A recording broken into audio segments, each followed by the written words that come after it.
Extreme, your mic is muted. Your mic is muted, good sir. No, you're apparently deafened too. This is Yep, really funny. I did it again. Well, keep going. Welcome to another episode of the show. We hope you guys will enjoy this week's episode. Yeah, That's I'm Extreme from Extreme horrible. FTW, and I'm Jimmy G from The Jimmy G Experience. underscore SHMAK on Twitch and the Jimmy G Experience on Facebook. So thank you guys again for tuning in. Man, Oh I my knew goodness. I knew before we went live. I'm like, don't forget to unmute him. Don't forget to unmute him. Don't forget to unmute him. I go to start the podcast. I'm doing the logo and everything. It's all going great. And then I start doing the intro and I'm like, he can't hear me. Well, oh, that's too funny. it is what it is. But That's anyways, welcome back, funny. everybody. And so I got to start things off. I already know you don't know this.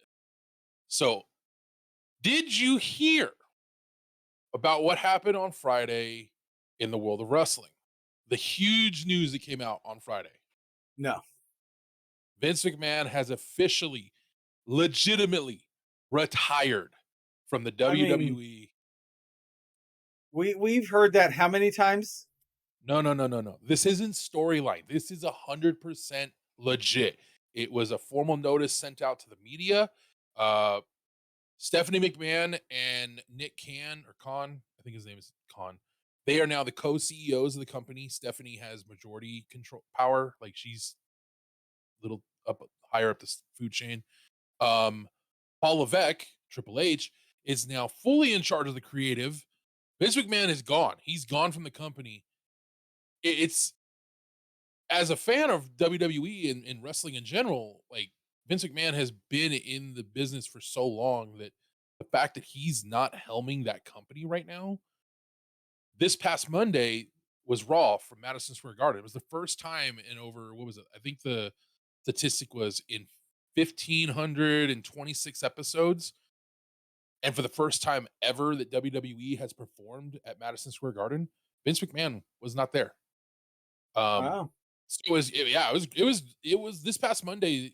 Raw was a groundbreaking episode because it's the first time Vince hasn't been in any way, shape, or form affiliated with the show or the company in forever. So yeah. And Raw showed a difference. A lot of people have been coming out saying that Monday Night Raw felt very different. There were some remnants of Vince's writing.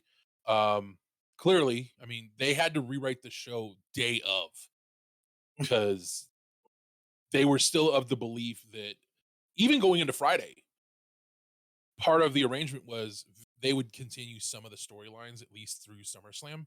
So, which is this Saturday on Peacock. For those that have it, you should check it out. I will definitely be checking it out because on top of all that, Brock Lesnar, who currently is signed to a exclusive contract with WWE, walked out when he found out that Vince had retired Hmm. and almost didn't come back. They got him to come back and finish up the show, but there's now big questions going, like, because I think the plan was for Brock to win this Saturday and take the title off of Roman Reigns, who's leaving. But I know you don't follow wrestling as much. I don't really At watch the all show. anymore. Yeah, I don't really watch the show. I keep up with what's going on because I do like to watch WrestleMania and the big events. And if the card looks decent, I want to check it out. But it's been really hard to watch wrestling. I don't get AEW. Like, there's no way for me to watch it except the YouTube crap, and that's exactly what it is. Crap. It's like the bottom of the barrel is what they put on there, it feels like.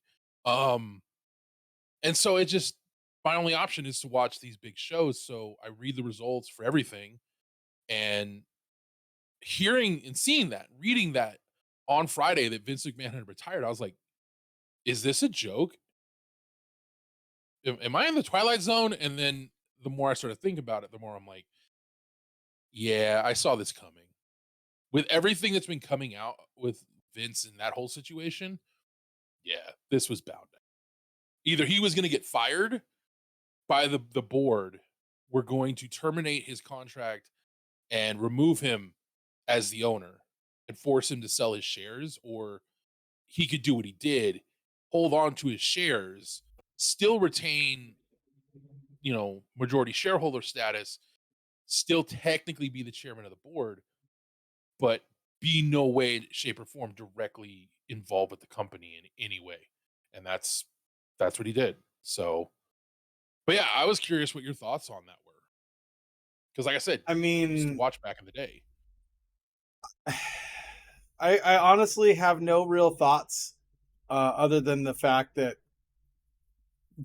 with McMahon being gone, I don't foresee it changing really anything because it's still within the family, being Stephanie being there, and Mhm. it's still in really good hands. Seeing Triple H, taking over full control over a lot of the writing, and I'm sure they have a really good talent scout still. And I mean, I don't foresee a big issue long term unless the industry itself goes down.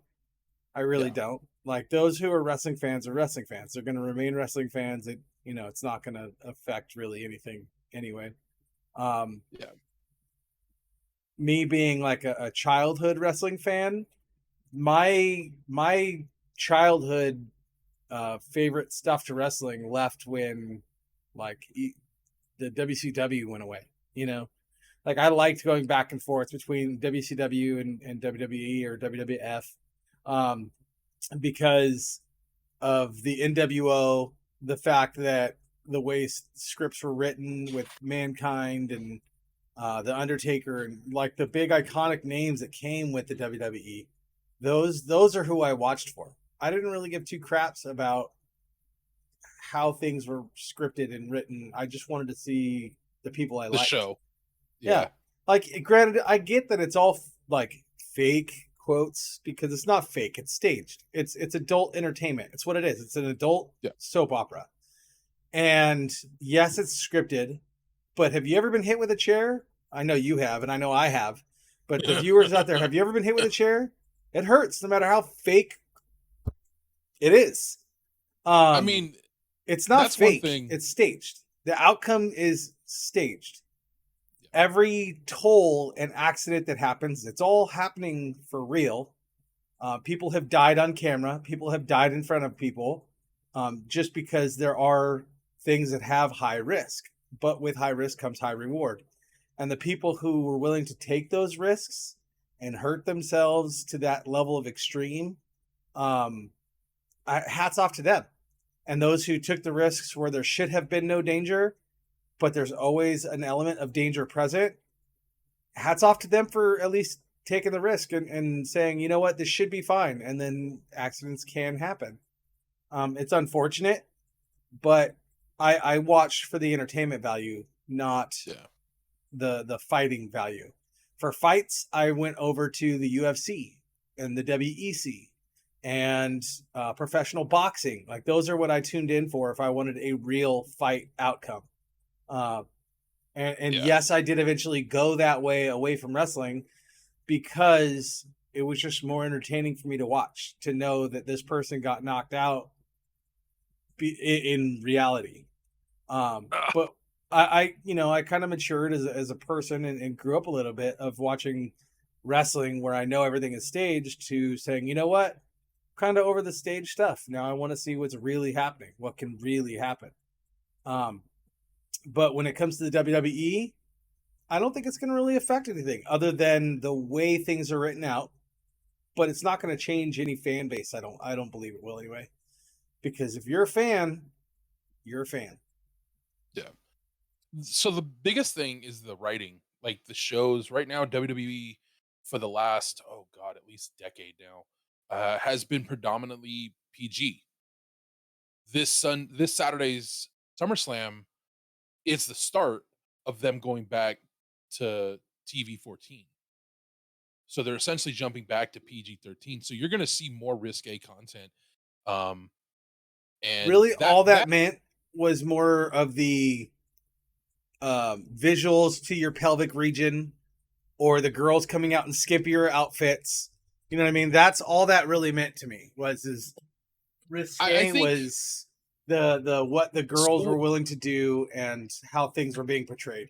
And that's the thing that, a lot of people, that's what everyone assumes automatically.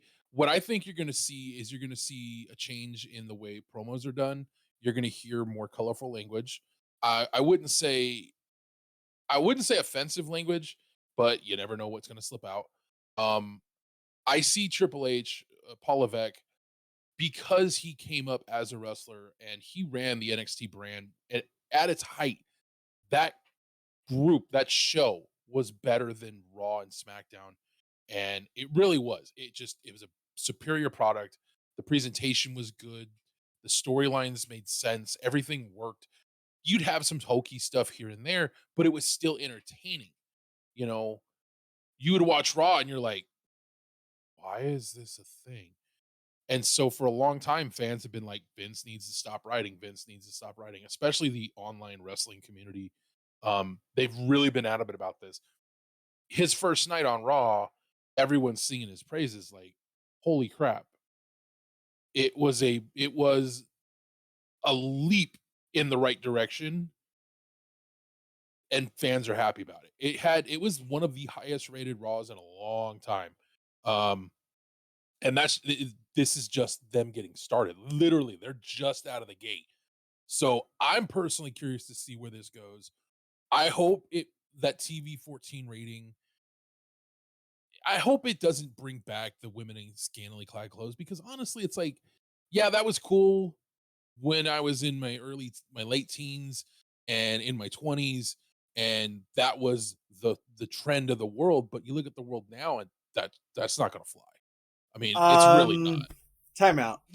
I gotta stop you there because you look at the trend of the world, bro. Okay, I don't have daughters. I don't. But No. my brother does. My brother-in-law does. Mm-hmm. And both of them go out to find clothing for their children. You go try to find a pair of shorts at Walmart or Target for a girl. Where do they stop? Just under the ass cheek. So to say that it's not going to fly, no, it's going to fly. 100% it's going to fly. Because their ideal crowd that they're trying to focus on, their main focal group, is a young adult. Children to young adults. That's where their main focal group is. Yeah. I don't know. I mean, we'll see what happens, but I can definitely see them pushing away from the full family friendly. mentality that they've had for the last several years. I don't see them completely shying away from that. They still want it to be kid friendly, but there's Triple H, Paul Levesque likes to push that line. He Yeah. likes to go to that point because he knows that for certain stories you're trying to tell, you have to go there. If you don't, then what's the point of even trying this story, even running this program? It's just not going to work. And so that's the thing I'm interested in seeing. And I think that's why they're shifting to that TV 14. It's not going to always be blood and guts and all that stuff. Those days are long gone. But I want to see more of an edge in the presentation in this in the promos, because some of these guys I've watched and I'm like, shut up. You're literally boring me to sleep. And so I'm wondering what happens now that those shackles are going to come off and they're going to be given more freedom on what they say and how they say it. Because that was one thing that did happen. This came out yesterday. A Um, lot of the writers were cut from Raw. The script writers were cut. what I think we're 'Cause gonna see, I think we're gonna see more Stone Cold Steve Austin type. That's what I think we're gonna see.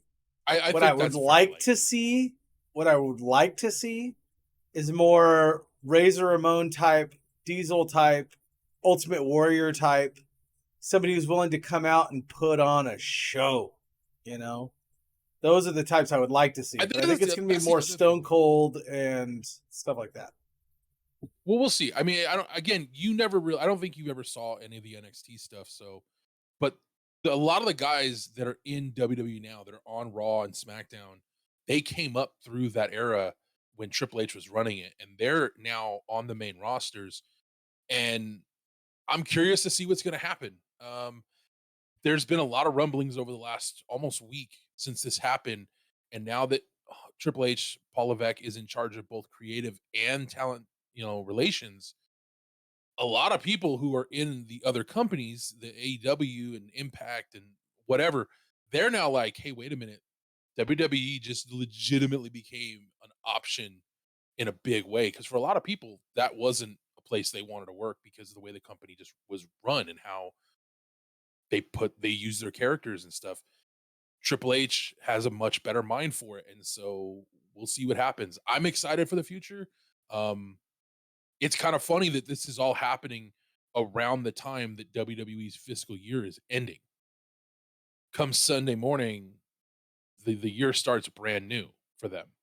So we're gonna have from this weekend, we're gonna see what a full year of Triple H and Stephanie running the company is really gonna be like.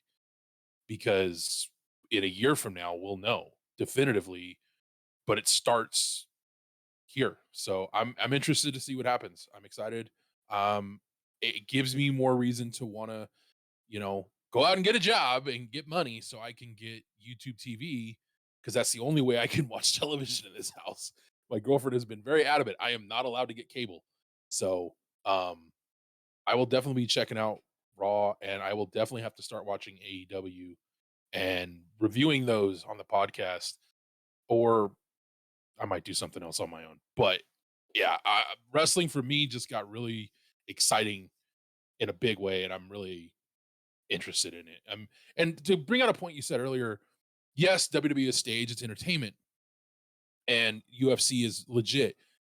For me, yes, watching legitimate fights was cool, and if the fights were really exciting, hell yeah, absolutely. But let's be honest, and you know this because we had this conversation before. There are multiple fights that have happened, big fights, all this press, and the guys just kind of the whole fucking time would throw a And little punch and then run. or knocked out within 5 seconds of the match Yeah, starting. and so the Or fight's like doesn't even it's get over that far because the guy kisses the other guy. You know? or It's something it's like over that. Yeah, before it even it's starts. yeah, the fights. It's like when you consider how much money you're paying to see this fight, to see the show, because that's what it is. At the end of the day, it is entertainment. You want your fucking money's worth. I mean, I've got to use that expletive there because you do. If I spend $60 for a pay-per-view, that's supposed to be 3 hours long. I want 3 hours of a pay-per-view. I don't want you to then take the pre-show and put it on at the end after the main event's over and done with, because it's like, wait, that was given away for free. So what did I just pay for? $20 of entertainment? Okay, It just so upside to the UFC, I get it. Upside to the UFC is they don't do that anymore. Or at least the last they time now I saw have, I know, UFC, they yeah. didn't. They had the They had undercards that weren't televised. They have other fights that were put on during like commercial breaks or promo, whatever, build up, stuff like that. Like they put on fights that weren't aired on national television. So that's like a bonus to them. But um it's funny is you made that comment of if I'm paying $60 to go see or to watch this pay-per-view, see, I was that guy, but I was also the guy that when it was local to me, I would pay the 150 to 250 to 350 to 450 per seat just to go see it live in person. Like, yes, I did that. I sat ringside at a UFC event here in San Diego, and I actually shook Frank Mir's hand and got to interact with a couple of the fighters before they got in the ring. And the pay-per-view did not last as long as I thought it would. And I say pay-per-view because it was a pay-per-view that I went to. The event did not last as long as I thought it would have because fights either A, ended quickly, or B, got canceled. But regardless, if you showed up at 10 a.m. or 11 a.m. when the first fight, before the first fight got there, you were watching the prelims, you were watching like the way undercard, and then you were watching your prelims, and then you were watching the break people, and then you were watching the main card. So you got your money's worth. But when you're paying that kind of money, you're wanting to see the main card go the distance. You want to see the main card have all the blood and guts and gore that come with the glory of an event like that. I can't tell you how many times I got a pay-per-view and sitting at home and I'm like, this is going to be a killer main card and this and that. And the main card was terrible. But before the main card even started, like opening fight to the event, and there was a gallon of blood on the mat. I'm like, what? I want to see that fight. That's the unfortunate reality of the mixed martial arts, is that some of the better fights don't go on TV, and the ones they do put on TV, whether it's pay-per-view or whatever television they have, they tend to put the fights that have name value so they can draw viewership and make money that way. But the problem with that is that at the end of the day, if the fight sucks or it doesn't live up to the hype, and you get this stuff where I don't know who it was, I think it was Anderson Silva. I remember this story about it. The fight starts and he basically is just kind of teasing the guy the whole time, and they go the distance, but they go the distance because Anderson Silva is literally doing this. Yeah. He just That's almost every fight he was in until he got called out on it. And then he ended the fight as fast as he could in a couple of them. But yeah, before he got called out, that was every single Anderson Silva fight. And I vowed to never get another Anderson Silva fight ever again because of that. And I want to say the person he carried like that was oh god, I had his name just half a second ago. I know it was a major pay-per-view and people were pissed. All right, so I can't think of it, but okay, so I do know this. I can't think of the guy's name. But Anderson Silva did circles and he won by decision in the 5th round. But it wasn't a fight. The next time they fought, because there was a second, because he got called out. And when he got called out, they were like, no, if you're going to fight, like end it, do this, do that, whatever. And that second fight, Anderson Silva actually engaged, and then he lost. So they had a third fight after Anderson Silva actually took it serious. It was like, okay, this dude wants to fight. He wants to win. He wants to be a champion. They had a third fight, and Anderson Silva knocked him out so freaking fast. It was retarded. Yeah. I mean, ridiculous. Yeah, I remember that. I apologize. But it's like, I mean. Was it Damien? Again, I want to say it was like Damien Maya, but I could be wrong. I'm probably wrong. I don't know enough. But my thing comes back to that's the big difference between MMA and professional wrestling. With professional wrestling, you don't know for sure if the card is going to live up to the hype, but you know that no matter what, these people are going to bust their ass to make sure you get your money's worth. Whether it's the match you want to see or the match after it, the match before it, you know at some point during that night, you're going to get your money's worth regardless. And that's the one thing that I feel happens in MMA, but not for the live broadcast. For the live broadcast, they only put on the name value, and those matches just don't always deliver. And it gets to a point where, for me, I lost interest in it. For like, I'm still like, there's a fight going on. Who's fighting? I don't know. I don't care. Was it a good fight? Yeah. Okay. I might go out of my way to find a way to watch it. Just because I heard it was a good fight. I already know who's winning, but I still want to see what happened. But even then, it's like, do I really want to spend $10 to watch one freaking fight? Like, is it really worth it? There have been a few times where I'm like, that wasn't worth it. That wasn't worth it. And then there have been times I'm like, oh crap, that was definitely worth it. But it's a rare event. And the same can be said in wrestling, but at least no matter what, you're gonna get your money's worth. And for me personally, both forms of entertainment have value. I kind of like both, but I prefer wrestling, just like you prefer MMA over wrestling. Yeah. Speaking of MMA over wrestling, I happened to set you up right as you're taking a hit. Sorry, dude. that's all right. That's right. Speaking of Damien or MMA over wrestling, like we used to do backyard wrestling. It was a lot of fun. I enjoyed the crap out of it. Yes, ours was scripted too in the aspect of who's going to win or lose, but it was up to us to put on a good show. And I feel like we did a good job at it. I really do. Um, when it comes to MMA, like I know people on a personal level who do MMA, and they're actually training and they've done competitions and they've done fights.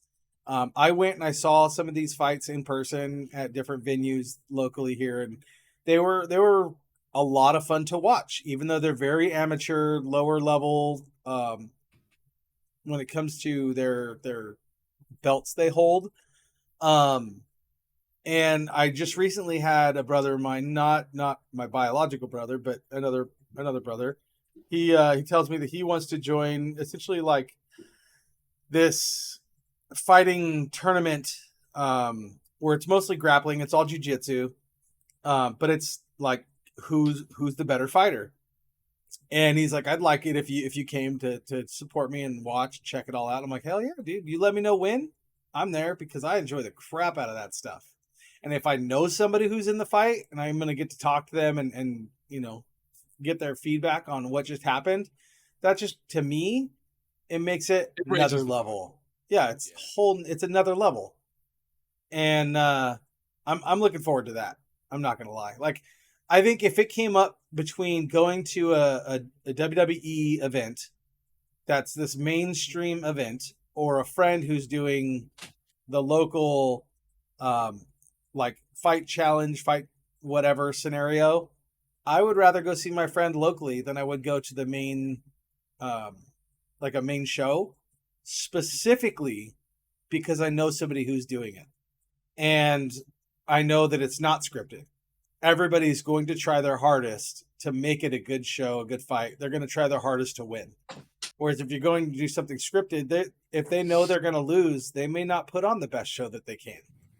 And that was always my dread when it came to WWE is, are we going to get a good show? And yes, I've gone to a few of those in person too, and I've sat on the floor and I've been ringside, stuff like that. But it was always, are we going to get a good show? If I try to talk to this person, are they going to intertwine with me as a fan, or are they going to be like, F you, kid, get out of here? You know what I mean? I've always had Yeah, that concern. yeah. And sadly, a big part of that is also just the way there was a big period where that was very much the case. I would say, like MMA now, it's gotten better in the presentation. I know in MMA, especially in UFC, um, there are incentives to go out there and throw down as opposed to just going out there and kind of. Yeah. But it took time. It took like it took the company having to like Dana White basically having to say like, "Hey, look, here's the deal. You have a choice. You can go out there and you can put on a show and fight your heart out, or you can go out there and do what you're gonna do. But know that Yeah. if you put on a banger, I'm gonna make it worth your while." Yeah. And sure And enough, that's exactly what's happened. More yeah. people are going out there and throwing. Yeah, and that was one of the biggest things that Dana White could have done in the positive. I don't think I would have ever expected anything less come out of somebody who wants their company to succeed. And I look at that because yeah, it's almost like saying, um, sure, you can go work at Walmart for minimum wage, or you can be the best that you can be, and if you go work at Walmart for minimum wage, but you basically run the stockroom all by yourself and get it done in half the time, I'm going to give you $1,000 or $2,000 bonus for the day. Every day Yeah, you do it, that you are the iconic employee and you're the champ back here, I'm going to give you a significant bonus yeah, because I can, and I want to show you that I appreciate you. yeah. And that's like the coolest thing about the whole thing in its entirety. And I don't know if that happens in WWE. I know that's been put out there a few times. For the most part, you get paid the same amount no matter what. But I know when Triple H, Paul Levesque was running NXT, if the performers performed at that high level and went out there and put on a show and tore the place down, he made sure they got compensated for it Yeah. because it makes sense. I mean, if someone goes out there and busts their body up, whether it's in a real fight or a show, it doesn't matter. If you're out there sacrificing your physical health for other people's entertainment, you deserve to be truly compensated for it. And if you go above and beyond everyone else, you absolutely should be compensated for it. And I Yeah. think that's one thing that you're going to see from both venues of entertainment. Over time, it's going to get even better and better and better no matter what, if the right people keep calling the right shots. Right. So moving on though, because we need to get off this. Um, Yeah. Okay, can I just say last week you asked me about Soulframe. That's the name of the game, right? Soulframe. yes. Um this week I was a bad co-host and I didn't watch it all week, mainly because I forgot about the name of the game. Like I was trying to remember, I couldn't remember. I had a lot of other stuff going on that I had to deal with, and so I dealt with it. I had to be an adult. Things happen in personal life that we had to touch on. I don't want to get into it here because it's not my personal life. It's my, well, it kind of is, but it's on my wife's side, and it's not my place to tell the business that had to be done. But it was a lot of negative, just crap that happened, and so I completely spaced. But I watched the trailers today. I watched two of them. I watched the actual trailer for Soulframe, and that made me like, oh my god, like I want to see more. And then I Yeah. watched a dissected version of the trailer from Soulframe, and the dissected version had a couple things that I agree on and a couple things that I don't agree on of what this game's going to be. But any way you shape it, bro, I'm gonna probably look into getting it. Like for real, So that game looks amazing. so again, I did my due diligence and I verified a couple things that I wasn't sure of last week. Number one, I'd said I think it's going to be free to play. I wasn't sure, and I wasn't sure if it was coming out this year or next year. And so, to clarify that information, it is a free to play game coming out next year. The official release time frame is summer to late fall, early winter next year is when they're planning to release it. But that is the trailer you saw is the core dynamic of the game as they have it built right now.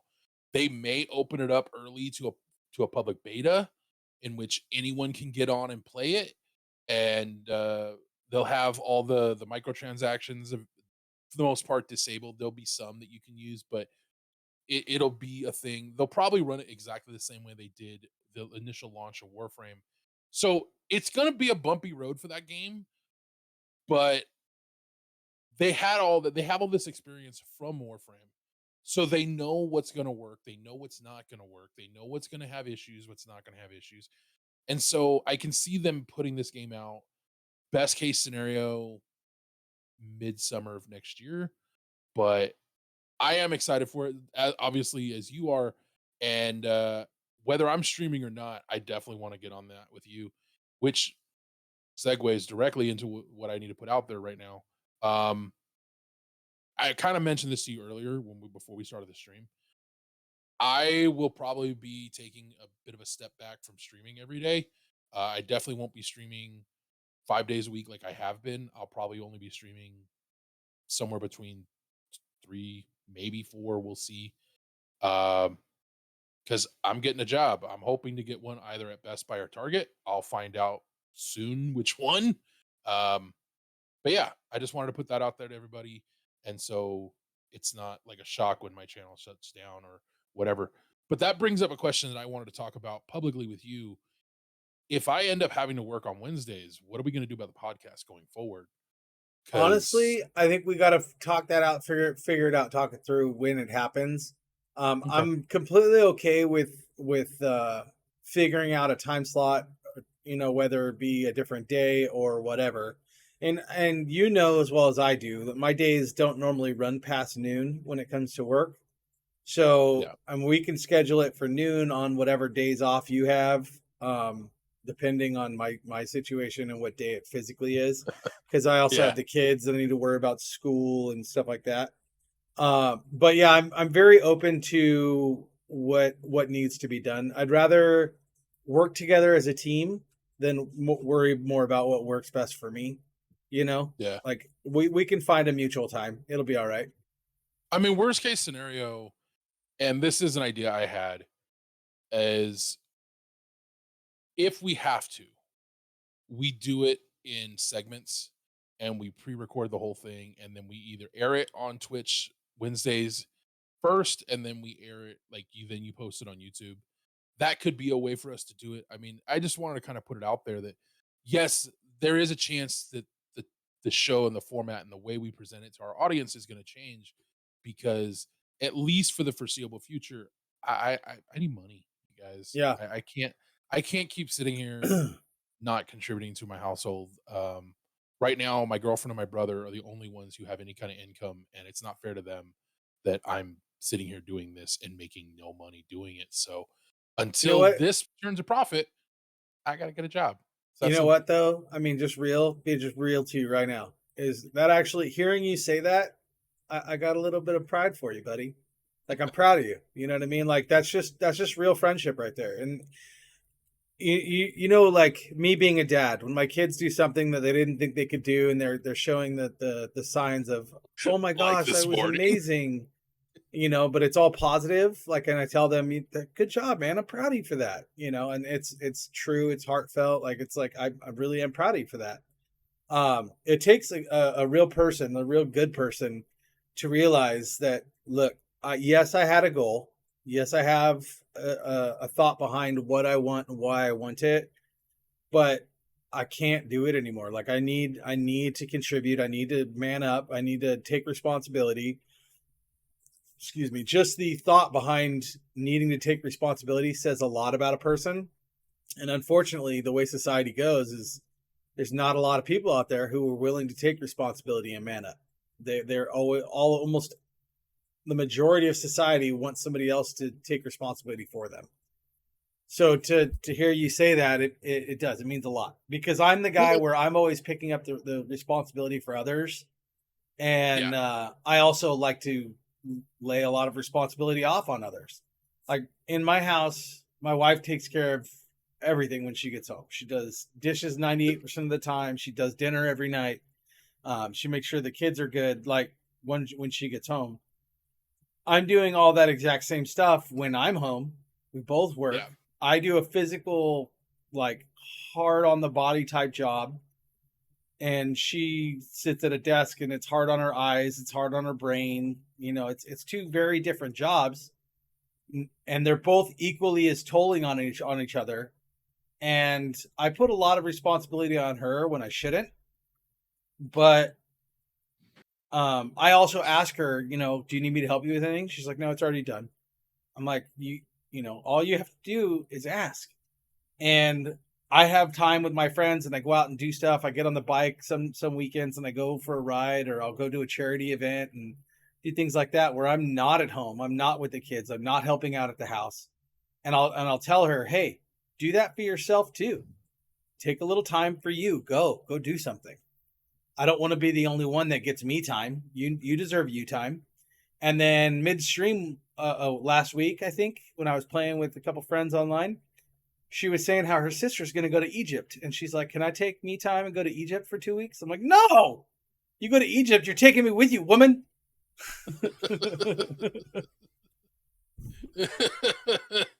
See, that's the thing. Like, I think that's where I differ from. Like, Eric's the same way with this regard. If came to me right now and said, "Hey, I want to go do this with this many people. I want to go, but I don't want you to go with me." I'd be like, "Cool, have fun." You know, like I'm not gonna get mad about it. If she says to me, "Hey, I want to go do this and I want you to go with me," if I want to do it, I'll tell her, "Okay, cool, let's go." But if she's like, "Hey, I want to go do this and I want you to go with me," and I don't want to do it, 9 out of 10 times in the past, I've said, "Okay, fine." Recently, I told her flat out, I'm like, "The next time that happens, and I don't want to do it, I ain't gonna go," because I kind of am like, I've been very giving, and I love her, and I wanted to spend time with her. But there's so much crap she wants to do. I'm just like, "No, you go have fun. I'm good. I'm gonna stay here." Right. And I told her that, and she's like, "But why?" So Yeah. I was No, like, "No, we're not doing this." and So Jill's on the page of you of I'd rather just be home enjoying my peace and quiet. Like, yeah, you take the kids and you go. Like, I'm gonna be here, take a bath or something. yeah, I'm like, I'm cool with that too, but you can't get mad at me about going out and doing stuff if I tell you to do the same thing and you tell me no. Like, that's yeah. not And fair to me to get that's the mad at other me thing. because I'm telling you to go do the same thing. And that's the other thing with Kim, because she works 3 jobs. And I asked her if she was okay with me talking about it, and she said she was. So she works as a camp director. I can't say where. She works for the school district. Can't say where. And she works for her church. Let me She guess. works You three can't say jobs. where. No, I can't say where. But the reason why I can't is because um, the online world can be a little too harassment and too obscene and too just inappropriate. And for her safety, that's why I'm not saying it. But she works 7 days a week, basically. She technically works 6 days a week because she forces herself to take half of a day off. But even then, it's like over the last several months that I've lived here in this house with her, I've had to push her more and more each month. And now it's to every day I have to push her to take a break, sit the fuck down, take a minute, take 10 minutes, please take an hour, take a nap, relax. She's go, go, go 24/7, 365. Basically. She doesn't have a slow down button. And I have to push it for her. And I have to break that damn button for her just to sit down and just breathe. Because otherwise she will just go nonstop, work, work, work, work, work. And it drives me absolutely nuts. And in having that conversation, I told her, I said, we got together. We said we wanted to try having a kid. Well, with you working all the damn time constantly, that's not happening. That's not even coming close to happen. We need to fix that and just have that time for us alone, nobody else. You turn your damn phone off. We just chill out. And she's like, "Okay, I'm fine. Let's do that." And so that is one of the other reasons why I'm getting a job. Me and her want to have or try to have a kid. With the way the house is structured right now, that ain't gonna work. Because I know what's gonna happen. She's gonna kill herself trying to make enough money just before the kid even shows up. I don't want her to do that. And so I'm trying to put that to bed before it becomes a problem. It's another reason why I'm like, no, I need to get some money so that doesn't happen because I worry about her a lot. So, but yeah, hopefully in the next year, you know, things get better. I'm streaming full time. I'm making a living doing it and can afford to do this full time. And other fun things are happening. That's what I'm hoping for this next year because that's kind of my plan. We'll see if it happens. Moving Where on. So, music. That was something you wanted to to talk about. We have like 15 minutes left. Yeah, yeah. A big thing that came to mind when I thought of music, something to talk about is, our childhood, growing, or not necessarily childhood, but young adulthood. Us growing up as young adults, the kind of music out there. Have you noticed that a lot of the songs played on the radio is all older stuff? There's no real current things that are getting released lately. Like I've been Um, noticing, listening to KSON and Rock 105 and 91X and stuff like that, that a lot of the music that's being aired, at least when I'm listening to the radio, is the stuff I've been listening to for the past 20 years, you know?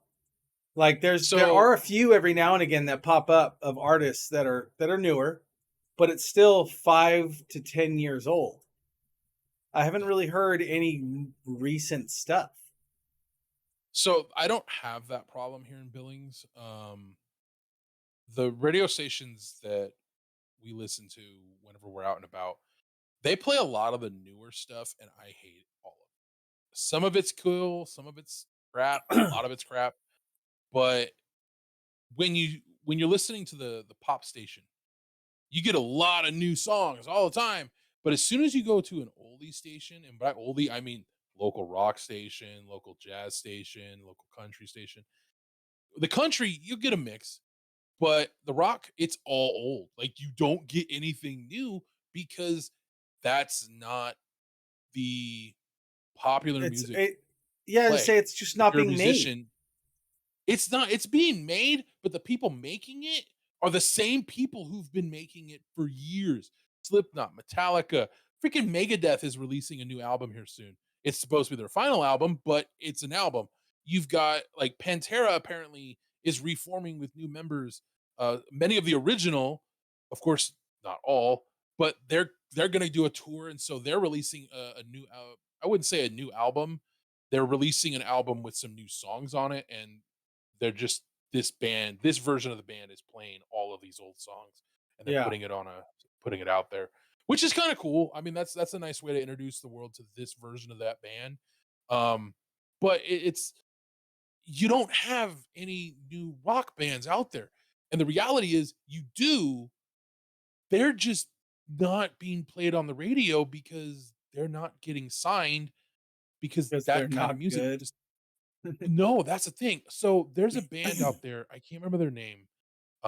They did um a cover of Thunder Rolls, and it's a really good cover. They've done a couple others that are really, really, really freaking good.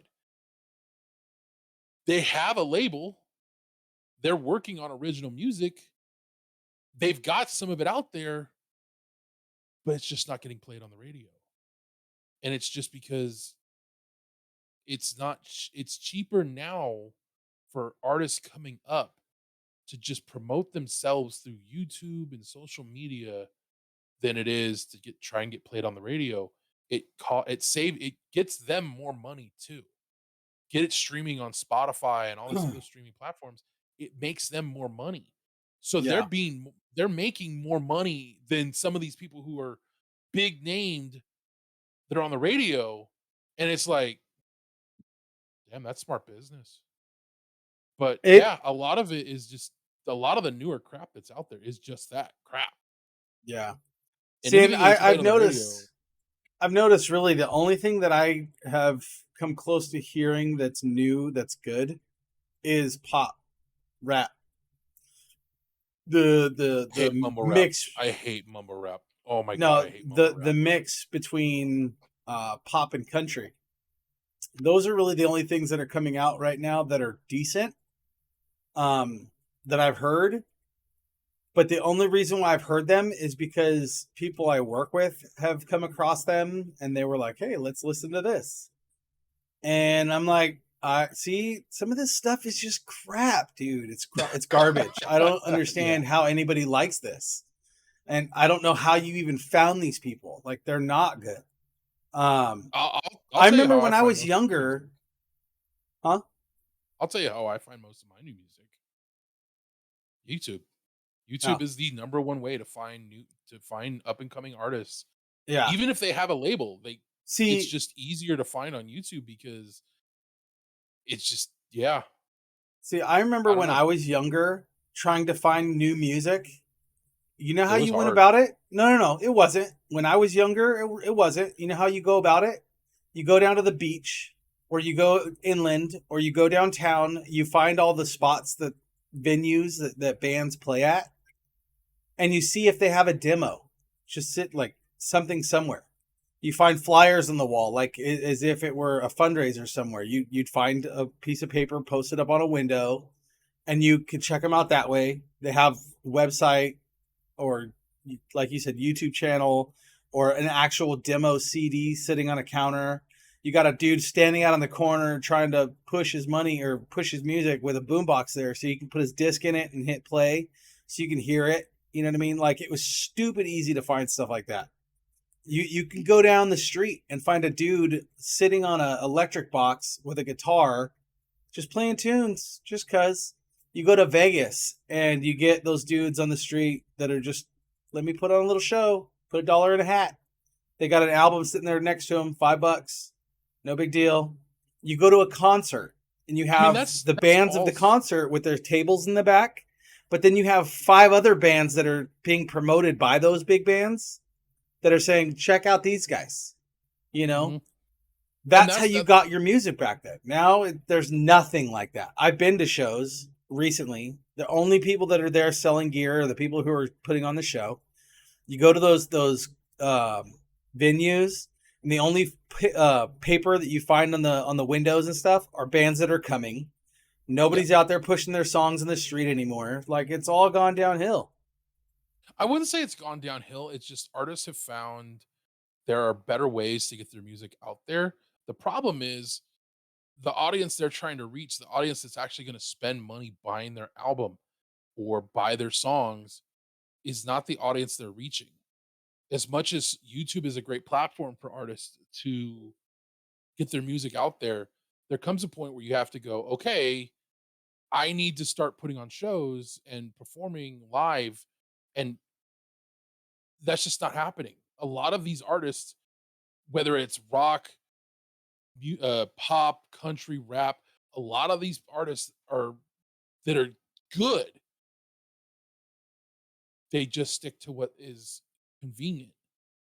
They don't actually put in the extra effort unless they really, really, really, really, really want it. And there's only a few groups that are doing that, a few artists that are doing that. Um, the sad reality is, I remember working at Belmont Park in the janitorial department there, and every Friday night, I think it was, they would have a big name, and then Saturday they would have a big name, and then Sunday it was local artists could play, and then that was it. Like, they had like comedy acts or whatever the rest of the week. And I worked there Friday, Saturdays, and Sundays. I remember when Snoop Dogg performed there. Oh my god, that was a shit Yeah. show of a shit show. Um, and I remember Lincoln Park playing there. That was not so bad. But Sunday nights, I would always try and walk by at the end of my shift and see who was playing and what they were playing. I would listen. And there were several nights where I'm just like, and you could tell people agreed with me because there would be very few people inside the actual concert hall of Canes.